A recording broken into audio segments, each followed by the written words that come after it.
The following program is rated D for dumb. The following podcast is rated D for dumb. You're listening to Dumbing It Down with Dave, the fastest podcast on earth. Listen to Dave commute to and from work on the New York State Thruway in his 2008 Kia Rio LX. He talks about pragmatism, truth, happiness, and the search for it all. Join Dave as he asks and tells you how life ought to be. And now, here's Dave. Well, hello, everybody. How are you? Why am I yelling? Why am I doing this voice? Ready to dumb it down? Excellent. Yes. Are you ready? That's like an announcer voice. Are you ready? I'm ready. Let's dumb it down. It is 6:15. It is October 15th, 6:15 p.m. And it is October 15th, mid-month, mid-October. Halfway to Halloween, I guess. If you're into that sort of thing. I am not. But if you are, good for you. And it is a Tuesday. And I am on my way to work. Overtime. Overtime, baby. The first of 5 days in a row.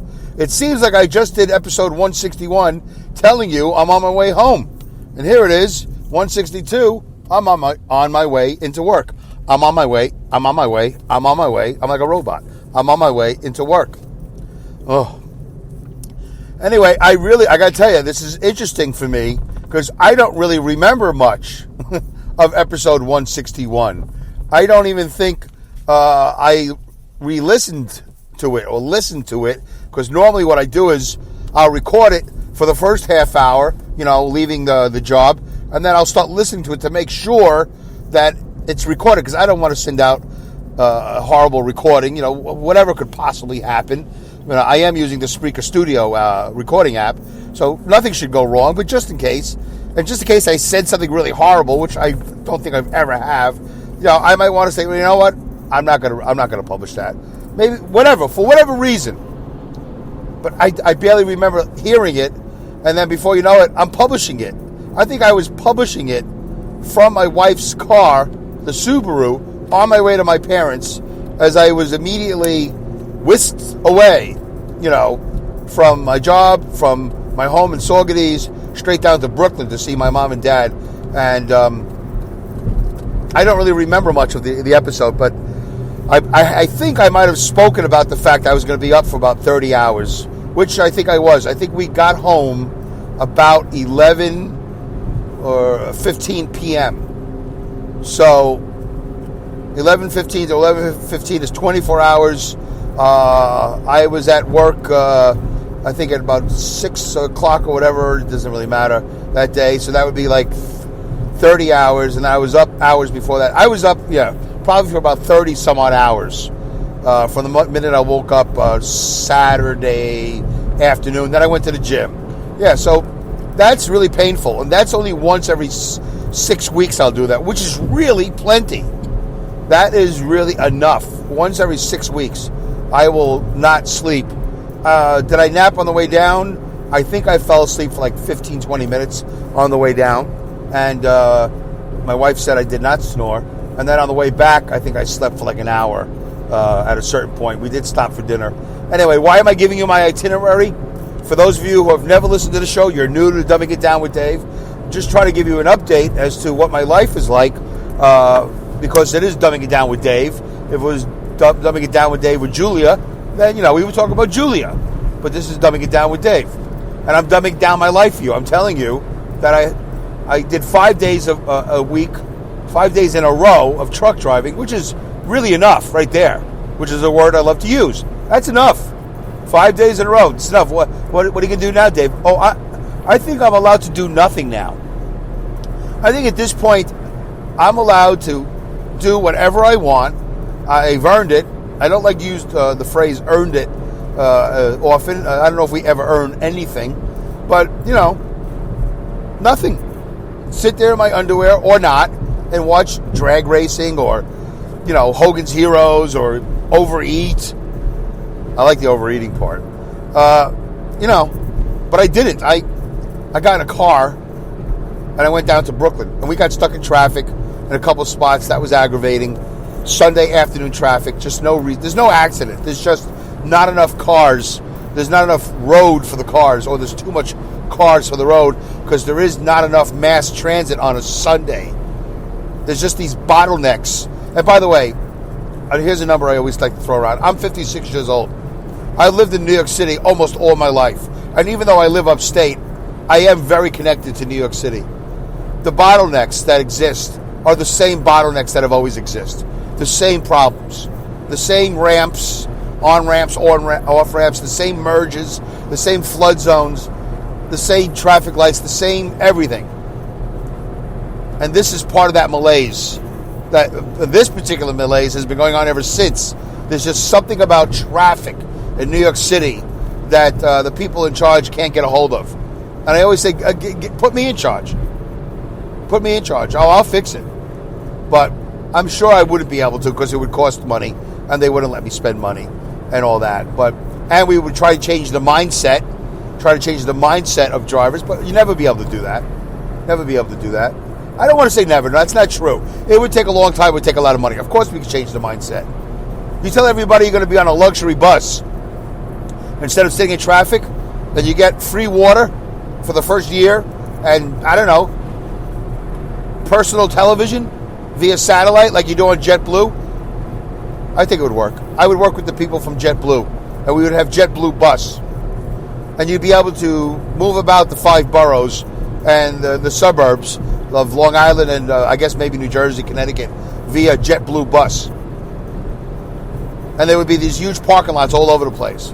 And they would, take you from here to there. From this parking lot to that parking lot, and which you would get on a train, it would take you to your destination and so on and so forth. And we would make it affordable because everybody would be doing it.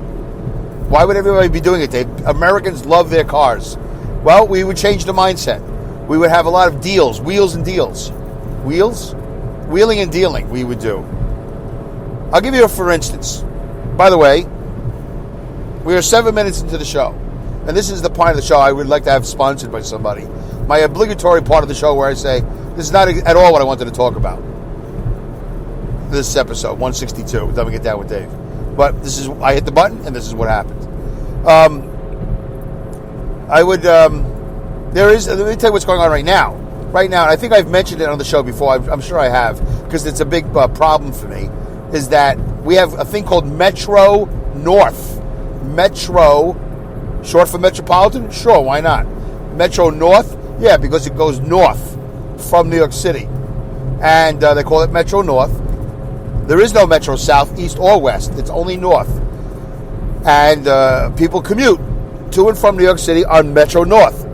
They also commute on the Long Island Railroad. That goes specifically to Long Island. There's also Jersey Transit, which goes to Jersey. And you could access all of that, I think, from Manhattan. All of those, yes. All of those could be accessed from Manhattan. And then there's the New York City subway. What bothers me about Metro North is, I'm pretty sure that's government owned. Maybe it's semi-private. I really don't know. But let's just say, for instance, it's government run. Government owned and all that other stuff. There are many times that not many, but the few times that I've run Metro North, it's empty. Because I don't go peak. I don't go peak hours. I go off peak. And it's empty. My wife and I, several times, when we decide we're going to go down to the city to do whatever, see a show, it doesn't matter. We always opt to drive. Because if you price off-peak tickets, let's say on a Saturday or Sunday, I think all the weekend tickets are off-peak. And I price tickets for two, my wife and I, to go round trip from, let's say, Poughkeepsie, New York, which, by the way, is already a 45-minute to an hour commute from my house. So we would be getting in the car, traveling for 45 minutes to an hour, heading to Poughkeepsie, across a bridge, which we would have to pay the $25, $50 toll, probably pay for parking, and then overpay, for the round trip for two people to the city and back. And I think it lets us out at Grand Central Terminal. It's either Grand Central Terminal or it is Penn Station. A lot of you around the world, 99% of you, have no idea where either one of them are. Well, they're both kind of midtown, of Manhattan. And then from there, you still have to walk or catch a cab or whatever. My point being, you don't have to pay for parking, but I did back up Poughkeepsie. So the point of this whole thing is to tell you that no matter what I choose, it's going to be more expensive than if we just drove. That shouldn't be. If I take mass transit, it shouldn't be more expensive. It should be much cheaper to get people off their cars and onto mass transit. I believe it should be cheaper. The train is already going anyway. The electricity that the train is drawing, because they run on electricity, I think, I'm pretty sure, is already being drawn. The engineers, the conductors, the signalmen, the yard master, the ticket master, all these people, they're already at their stations. The only person that is not there at any given moment is myself and my wife. And that's $100 or whatever it is, I don't really remember the number, that they are out. If I had known I was going to talk about this, then I would have been prepared. All I know is that whenever it is I've priced commuting to the city on Metro North, it's always been way more than it is for my wife and I to drive and then to park. I could pretty much park in New York City for $20 for a whole day. A whole day, $20. And it's very convenient to anywhere I'm going to go in Manhattan. There's hundreds garages, hundreds of these below, the surface of the city streets, the apartment buildings, hundreds of garages. And I always seem to find the $20 garage, which is basically the cheapest price for like a whole day. That's less than $1 an hour. If you do, 24 hours, it's less than $1 an hour. And you can pretty much access them. Most garages, 99.9%, 99.9% of the garages are accessible 24 hours a day. So I parked at one once that didn't open until 6 in the morning. I didn't know that when I booked it because I was parked at this guy's door at 5 a.m. and the door was closed to the garage. Like, how is that possible? I rang the bell and everything. Finally, this guy shows up at 6 o'clock. Like, oh my God, that was crazy. I didn't know what to do. Anyway, yeah. How many minutes are we into this? 13 minutes. That's a lot of transportation talk. That's a lot of parking talk. That's a lot of New York City Metro North talk. That's a lot of talk about that. But it's not what I wanted to talk about 13 minutes ago, but it's what came into my mind. And that's ridiculous. That's why you need to put me in charge. Well, what would you do differently, Dave? Well, what I would do differently is I would drastically reduce the prices off peak. Maybe even on peak. Dave, don't you think if they could have, they would have? No. I think they're greedy. They're probably very greedy. I think you really have to examine the schedule and the times of the days and nights that those trains are most empty. The prices should go way down. Way more. You can start with 10%. You could start with 10%. I don't know. I'm not an actuary. I don't know if that's the actual word I'm looking for. I'm not an economist. I'm not anything. I'm just a truck driver with pie in the sky dreams, with pragmatism and idealism and a lot of naivete. I admit all that. Dave, none of these things would work. Well, all I'm telling you is that's my idea. If the train is 90% empty, then maybe we should reduce the prices so more people commute during those hours. Let's find the sweet spot. Let's keep on lowering the price. And let's announce it. And let's get people excited about taking the train. I'm not excited about driving to Poughkeepsie. I am not. That's a drive I'm not really looking forward to. But I tell you what, if I could save... Well, that's a good question. Dave, how much money would you have to save in a day to make that worth it? Well, $5 is a good start. Dave, you would inconvenience yourself for $5? I don't know about that. $10? That's pretty good. Dave, you're going to go see an off-Broadway show, Broadway show, you're going to spend at least $200 on tickets. You and your wife are going to go out to dinner. You might even drink. You might even eat. That's probably another $50 to $100 in Manhattan. $300 and $10 of savings would be enough to get you on a train? Well, it's a start. That's $300. That's whatever it is I would pay for tickets to drive the train. If I save $10, that's money in their pocket that doesn't go into the roads of New York City and New Jersey, and it doesn't go to the Triborough Bridge Authority when I go over the George Washington Bridge, or through the Lincoln Tunnel, or over the Tappan Zee, or however I decide to commute. There is a sweet spot. $10 is a good start. And sometimes I might not do it because I save $10. I might do it for principle. Oh, so wait a minute. So now I only commute 45 minutes as opposed to 2.5 to 3 hours? Or 2 to 2.5 hours? Sometimes if I leave early enough, I can hit the city in about 2 hours. I think so. That might be a little bit pie in the sky, but it all depends where in the city you're talking about. The more northern parts of Manhattan, I can reach much. Usually, sometimes it takes 15 minutes to get to Midtown. It all depends on the traffic and which road you pick. So yeah, I might, for $10, I might take the train. I don't have to worry about traffic. I have to worry about the conductor falling asleep at the wheel and rolling over on one of the turns. That's happened in the past, but really that's only happened like once or twice. So, is that enough? Yeah, that's enough. That's like when a plane disappears over the Atlantic Ocean. Well, airline travel is still the safest way to go. Right. So how many Metro North trains have to roll over before it's not the safest mode of transportation anymore? If they can find a way for me to save $10, that's a start. Would it work every time? My wife would probably say, I don't want to drive to Poughkeepsie. I don't want to drive 45 minutes to get to the train. And then you're sitting on the train's got to be clean. And yeah, it would be nice if there was some comfort value in there. Wow, Dave, you want everything. You're these first world problems. Well, the technology is there. JetBlue does it on an airplane. I can't imagine how much money they're making. Airlines are always talking about how they don't make money.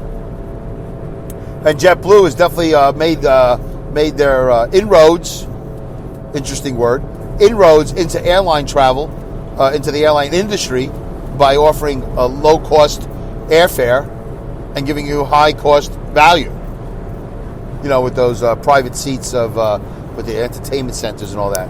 Emirates Airlines, I just flew over to Italy and we had a really great satellite TV or whatever you call it.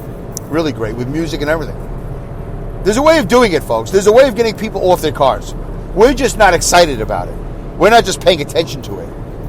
We don't do it. There's that malaise. There's nothing being done. Nobody's making it appealing. They're happy with the commuter money they make, because I know they make a lot of commuter money, during the work week, during the peak hours. And then off-peak gets ignored, gets neglected. I should be getting emails. I should be seeing commercials. I should be getting phone calls or whatever saying, hello, resident of the Hudson Valley. Did you know that Metro North just reduced their off-peak fares by 50%? How about once a month they have free day? What? Yes, once a month, free day. Maybe on Fridays. No, free day. Fridays is too expensive. You can't do, but maybe Friday PM. Free day Friday. Free day Saturday. Free day Sunday. For like these 8 hours. Try to make it concentrated so you could schedule conductors and engineers. Redo the schedule. Free day Saturday, free day Friday. From this hour to this hour. Bang. Free. Free. You got to be on the train during, you highlighted in orange. These trains right here. Free. And then maybe businesses in Manhattan. By the way, I realize that Manhattan is like one very small part of the world. But it's an idea that Washington, D.C. can adapt and other cities can adapt that have transit or mass transit or don't. And Chicago for sure. I know Chicago does. But there's got to be a way to incentivize people out of their cars and into mass transit. into buses and trains. And then you offer an incentive. Hey, when you get to Manhattan, there's a booth there. You get to the Grand Central Station, there's a booth there. A booth. What? A booth. And you go there and you get a discount ticket for a restaurant. Hey, you go get a discount ticket for an Uber ride. Or it's on your ticket already. Your ticket has a barcode. Somehow you figure out a way to take that barcode and turn it into 10% discounts on food and transportation when you get to Manhattan. Wow, Dave, these are great ideas. Are you like a high school graduate or a Yale graduate? Are you a Rhodes Scholar? Yeah, I'm a ROAD scholar. I know how to get people out of cars and into mass transit. You have to incentivize. Again, you have to incentivize. We don't incentivize, we only penalize. Yet another situation where a high school graduate, CDLA, barely high school graduate. I like to say that I got out of high school on my looks and my charm. CDLA, commercial driver's license, A-class vehicle graduate. That's probably the hardest thing I've ever done. And that was open book. But yet I know how to get people off the roads and onto mass transit, trains and buses. Incentivize. What was the show you wanted to do? I don't remember now. It doesn't matter. Anyway. Oh. The following program is rated D. No, I don't want that. We already know that. Oh, yeah, I don't have that button. Okay. By the way, thank you to Alex Exum for providing that voice at the top of the show. Harry wants to tell you something. The following program is rated D for dumb. Rated D for dumb, but rated D for discount. 22 minutes in. That's great. We got 8 minutes to go. I'm going to take a drink break. I don't have the sound effect for it. It's somewhere on this phone, maybe. I don't know if I know I eliminated it before to make room for Harry. So let's just take a drink break. You ready? I have some water in a recycled Pepsi Max bottle, 20-ounce Pepsi Max. I'm having a drink of water. Enjoy. All right. We're back. That was a delicious sip of water. I might have more. That was a lot of talking. 22 minutes straight of mass transit, discount trains and buses, incentivizing talk. I did not know I was going to go down that route. I think what I was going to do was I was going just to talk about not remembering too much of Sunday because I didn't get any sleep. I went down to visit Mom. Mom's doing okay, by the way. Thank you for asking. She's doing okay. I wish the insurance companies would not be so tight with their money. Again, another situation where there's money but they're not spending it because it's too expensive, I guess, to take care of a human. It's not expensive if you take care of a human just enough that they don't die in your care. That's basically, I think, what's going on with my mother, is that Blue Cross Blue Shield and whoever's involved with Medicaid is spending enough money to keep her alive, but not too much money so she can have some progress. Oh, but Mr. Kenyon, your mom is 82 years old. Your expectations of her recovery is just too high. Really? Really? Nazi Holocaust survivor, concentration camp survivor, deafness survivor, 82 years old, a woman, 82, has made it this far. I'm underestimating her abilities to recover? F you. Okay. Listen, I know this is true. I know that a lot of people overestimate their family's ability to recover. I'm not saying my mother's going to do a song and a dance. I'm not saying anything. I'm just saying she could be a lot further along if they loosen up those money belts and pay for the physical therapy 3-4 times a week, once or twice a day, AM, PM therapy. I know if I had Trump money, I'd be paying for it. I'd absolutely be paying for it. She'd have her own personal, everyday physical therapist. That physical therapist would probably be making $50,000 to $75,000 to $100,000 a year just taking care of Sonia. That's what I would pay for. She'd have an occupational therapist. She'd have a speech therapist. She'd have an eye exam once a month or whatever to make sure that we have her vision is the best it can be. She'd have a 24/7 concierge interpreter, somebody who can interpret, make phone calls, and do whatever. She'd have an assistant. If I had Trump money, my mother would be in good hands. I don't have Trump money. I don't have any money. Not enough. I have enough money to spend too much money driving down in my car to Manhattan, to Brooklyn via New Jersey to get stuck in traffic. I would take Metro North, but it's too expensive. I don't have Metro North money. That's what I wanted to say. See how I tied it into two stories? That's pretty clever. That's the artist known as Dave making that happen. So anyway, I saw Mom and Dad. That was exhausting. Not as bad of a visit. We got really serious at the end.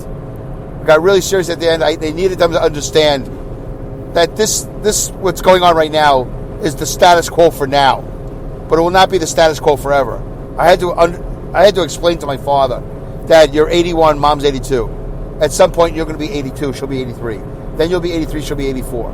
At some point, Dad, you have to prepare for the eventuality that you might not be here for Mom, and you're going to leave in my lap a huge financial mess. Your apartment will be a mess. You need to think about the future. I can only come down here once every 6 weeks. I can't be by your bedside night and day. I can't come down here every week. And I spent a lot of time expressing to my parents, you guys really need to think about the future. Where that future is and what it looks like. Because if my father goes before my mother goes, folks, it's going to be really hard for me. Because the phone call that will be made, and I explained this to my parents, the phone call that will be made to Dave Canyon, not to Dave Canyon's sister. And everybody's eyes and ears and emails and phone calls and letters, it will all be addressed to the son of Harold and Sonia, Dave Canyon. It will all fall on me. And Gorelick, there you go. And the company that I worked for at the time, whoever I work for, I don't know how understanding they will be when I take a leave of absence. Because I will have to take a leave of absence.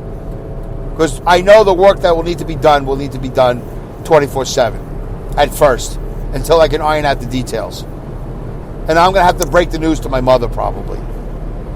Who knows? I don't know what that looks like. I just know that the burden will fall on me. And I tried to explain to my 81 and 82-year-old parents, unless they're 82 or 83, I forget already. Guys, what are you going to do? You got to think about this. You can't just sit here and watch TV all day and read the paper and do your exercise. You got to think about the future. You got to prepare. So don't give me your mess. They're going to leave me a mess. That apartment my father's living in now is probably a mess. He's a one-man wrecking crew. I'm afraid to go see it. And he's going to tell me how tired it is and how difficult it is for him to do things. But that's only a half-truth. My mother's just wasting away in this nursing home with this on and off schedule of therapy, on and off, on and off, on and off. She can have it, she can't have it, she can have it, she can't have it. That's the way things work these days. I can only advocate so much alone. Everything I'm doing is alone. That's hard. It's not wah hard. I'm not like, I'm saying there's a reality here. The reality is eventually this will all come to an end. If my father goes peacefully in his sleep, that would be a blessing. If my mother goes peacefully in her sleep, that would be a blessing. I hope my father doesn't, have a heart attack or something in the car, and do damage to other people, because he drives. He still likes to drive. There's so many different variations of ending a life. It's frightening to me that this could go the wrong way. This could end up in a fire because he's cooking something in the kitchen and he dies. Whatever. There's a lot of scary endings for my father. For my mother, probably not as much. But I'm trying to lead a life of this countdown to... I think that's what I wanted to talk about. My countdown to transition. Is that what my show was about, 161? I think it's all coming back to me now with 30 seconds to go on the show. I think I was talking about my countdown to transition to life, to retirement. But anyway, listen, I got 15 seconds left. I appreciate you guys tuning in.